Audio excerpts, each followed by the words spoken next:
እስቲ ራሳችሁን በታማኝነት ጠይቁ። ስንት የጀመራችኋቸውን ነገሮች በማላቁማቸዋል? በቃ ዘንድሮ ኮዲንግ ጀምራለሁ፣ የዩቲዩብ ቻናል ከፍታለሁ፣ ወይም ደግሞ የቪዲዮ ኤዲቲንግ ክህሎት አዳብሬ ኦንላይን ስራ ጀምራለሁ ብለን ስንቱ ነው እዛው ላፕቶፓችን ላይ ወይም ስልካችን ላይ ተጀምሮ የቀረው? እውነታው ግን ይሄ ነው። በየቀኑ በሚሊዮኖች የሚቆጠሩ ሰዎች ህይወታቸውን ለመቀየር ይወስናሉ። ግን ታውቃላችሁ፣ እስከ መጨረሻው ዘልቀው ስኬታማ የሚሆኑት ግን ከ10% አይበልጡም። 90% ሰው ግን ከህልሙ ጋር አብሮ ይረሳል። እና ብዙ ሰው የሚመስለው ነገር ደግሞ ችሎታ ስለሌለው ወይም ነገሩ ከባድ ስለሆነ አሊያም ደግሞ ጥሩ ላፕቶፕና ካሜራ ስለሌለው ይመስለዋል። ግን እመኑኝ፣ ትልቁ ምክንያት ይሄ አይደለም። ይኸውላችሁ ትልቁ ምክንያት ምን መሰላችሁ? ሁላችንም ውስጥ ያለ አንድ ሚስጥራዊ ችግር አለ። ይሄ ችግር ስራ እንዳንሰራ፣ አዲስ ነገር እንዳንማርና ህልማችንን እንድንተወው በየቀኑ ይታገለናል። በጣም የምወደው ስቲቨን ፕሬስፊልድ የተባለ እውቅ ጸሐፊ እንደሚለው ከሆነ ይህንን ችግር ምን ይለዋል? ሬዚስታንስ ይለዋል። ዛሬ በዚህ ቪዲዮ ይህንን በውስጣችሁ ያለውን ትልቅ ችግር ወይም ትልቅ ጠላት እንዴት አሸንፋችሁ ካሰባችሁት መድረስ እንደምትችሉ ነግራችኋለሁ። ለማታውቁኝና ለቻናሉ አዲስ ሆናችሁ ሲሳይ ይባላለሁኝ። የአዳማ ሳይንስና ቴክኖሎጂ ዩኒቨርሲቲ የመጨረሻ ዓመት የኮምፒውተር ሳይንስ ኤንድ ኢንጂነሪንግ ተማሪ ነኝ። በዚህ ቻናል ለእናንተ ይጠቅማሉ ብዬ የማስባቸውን ሀሳቦች አጋራበታለሁ። ቻናሉን ሰብስክራይብ ያደረጋችሁ ሰብስክራይብ በማድረግ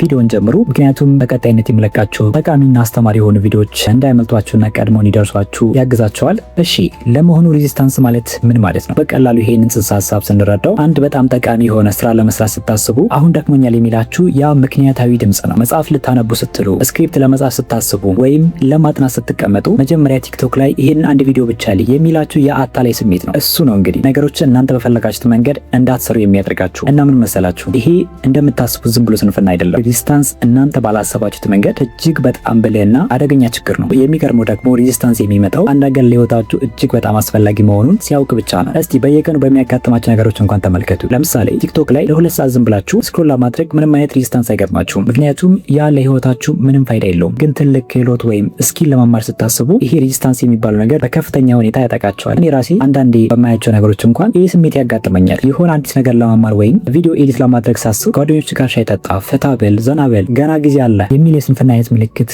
ይመጣብኛል። ይህንን ችግር በጥሞና ሳዳምጠው ግን ከማስባቸው ነገሮች ወደኋላ የሚያስቀረኝ አይነት ስሜት እንደሆነ ነው የሚሰማኝ። እና ሬዚስታንስ በአካል እንዲህ ፊት ለፊት አይን ለአይን እየተያያችሁ ሊገላችሁ ወይም ከህልማችሁ ሊያስቀራችሁ አይመጣም። ግን ውስጣችሁ ያለውን አቅም አውድሞ ህይወታችሁን ባዶ ሊያደርጋት ይችላል። እና በጣም የሚገርመው ሬዚስታንስ ፊት ለፊት አይመጣም። ራሱን ደብቆ በሶስት ዋና ዋና ድብቅ መንገዶች ይመጣባቸዋል። አንደኛው ቱቶሪያል ሄል ወይም የቪዲዮ እስረኛ መሆን። ይህ ትልቁ የሬዚስታንስ መደበቂያ ነው። እየተማርኩ እኮ ነው ብላችሁ ታስባላችሁ። ግን ለሰዓታት የ1 ሰዓትና የ2 ሰዓት ቱቶሪያል ካለምንም ፕራክቲስ ዝም ብላችሁ ታያላችሁ። አስተውሉ። ቪዲዮ ቁጭ ብሎ ማየት ቀላል ነው። ግን ቪዲዮን ዘግታችሁ ስራውን ስትጀምሩ ነው ትክክለኛው ፈተና የሚመጣው። እና ራሳችሁን ጠይቁ። በተግባር እየሰራችሁ ነው ወይስ አሁንም ቪዲዮ እያያችሁ ነው? ሁለተኛው ሻይኒ ኦብጀክት ሲንድረም ወይም አዲስ ነገር ማሳደድ። የሆነ ነገር እየተማራችሁ ሳለ አሁን እኮ አሪፍ ስራ ይሄኛው ነው የሚል ወሬ ተሰሙና ያንን ቀድማችሁ የጀመራችሁትን ትታችሁ ወደ ሌላ ታልፋላችሁ። ይሄ የሬዚስታንስ ስልት ነው። አንድ ነገር ጠልቃችሁና ዲፕሊ እንዳትሰሩ ሁልጊዜ አዲስና ቀላል የሚመስል ነገር እያሳየ ያተልላችኋል። ሶስተኛው ፐርፌክሽኒዝም ወይም ሁሉንም ነገር ፍጹም ለማድረግ መሞከር። መጀመሪያ አሪፍ ወንበር ወይም ሴታፕ ይኖረኝ፣ መጀመሪያ ላፕቶፕን ወይም ስልኬን ፎርማት አድርገው ብላችሁ እንዳታደርጉ የሚያደርጋችሁ የሬዚስታንስ አይነት ነው። ይሄ ሁሉ ስራውን ላለመጀመር የምናደርገው ሽሽት ነው። መጥፎም ቢሆን ባላችሁ መሳሪያ ጀምሩ። ምናልባትም እንደ ኢንስፓይሬሽን እንዲሆናችሁ ወደኋላ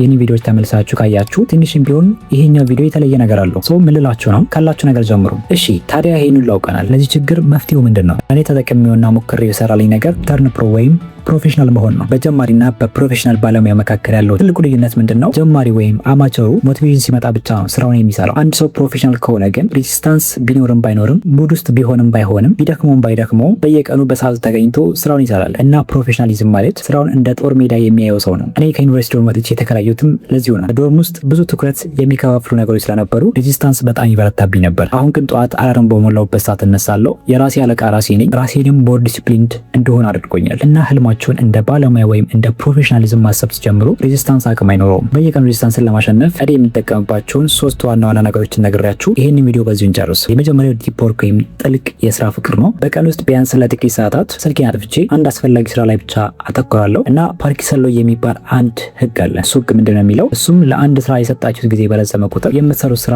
ያንኑ ያህል ይሰፋል ይላል። ስለዚህ ለምትሰሩት ስራ የተወሰነ ሰዓት መድባችሁ ከዚህ ሰዓት እስከዚህ ሰዓት ይሄንን ስራ ነው የምሰራው ብላችሁ ለራሳችሁ ጊዜ መድባችሁ በጥልቀት ያንን ስራ ስሩት። ሁለተኛው መፍትሄ የ50-10 ህግን ተጠቀሙ። እኔ ለ50 ደቂቃ ትኩረቴን ሰጥቼ እሰራለሁ፣ ለ10 ደቂቃ እረፍት አድርጋለሁ። ይሄ አእምሮዬ እንዳይዝልና እንድነቃቃ ይረዳኛል። ሶስተኛው መፍትሄ የመስሪያ ቦታችሁን ማስተካከል። ስራችሁን የምትሰሩበት ቦታ ለስራ ብቻ ይሆን። አልጋ ላይ ሆናችሁ ስራ አትስሩ። በየቀኑ የምትሰሩባትን ያችን ቦታ ከስራችሁ ጋር ብቻ እያይዙ። ይሄ ቪዲዮ ጠቃሚ ሆኖ ካገኛችሁት ቪዲዮ ላይክ፣ ቻናሉን ሰብስክራይብ ማድረግ እንዳይረሳ። በቪዲዮ ላይ ያላችሁን ሀሳብ አስተያየቶቻችሁን ደግሞ በኮሜንት ላይ አስቀምጡልኝ። በቀጣይ ቪዲዮ እንገናኝ።